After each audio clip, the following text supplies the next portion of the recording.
Po natin si Binibining Perez bilang Doña Victorina.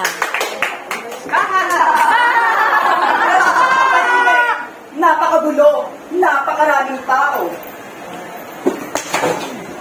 Panganyete, hindi mo ba tinitignan ang dinadaanan mo? Palibhasa, mangmang kayong mga Indio. Hindi ba kayo magbibigay galang sa akin? Tignan nyo ang kulorete sa aking mukha. Ang kulot at kulay ng aking buhok. At magaganda at magagana kong kasuotan na tila para lang sa isang mistisang katulad ko.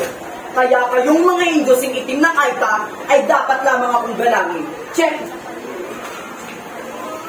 Alam niyo bang maraming nanliligaw at nagagandaan sa akin? Ngunit, itinaboy ko sila. Kasi naman, bakit ako magpapakasal? Magpapasakal sa isang Indio? Hindi! Hindi yun maaari! Maliit pa lamang ako, alam ko lang sa Espanyol lamang ako ipapakasal. At ito ang gringo ko. Si Don Tibocio de Espadanya.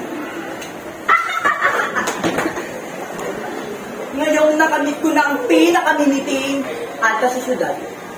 Hindi lang ako maganda. Sosyal pa. Kapag naalala ko ang pangyayaring ito, kumukulong aking dugo. Kasi naman, isang araw, napadaan ako sa tapat ng bahay ng isang Alvarez.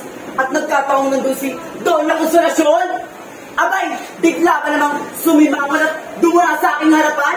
Napakawalang modo. Kaya ulor, kaya barbaridad. Akala mo naman kung sino siya para gawin sa harap ko. No, si Pwede. Ako ang tunay na dugong Espanyol. Si Doña Victorina de Reyes de Espadanya. Ngayong nakilala nila ako ng mga Indio, sa tuwing masisilayan nyo ang isang katulad ko na si Doña Victorina. Magbibigay ka na kayo. Maliwanag? At ngayon, kanina kayo kapite. Konsolasyon o sa akin? Ano sa kanya? Sige! Magsama kayo mga pangit at pegi sa impyerno.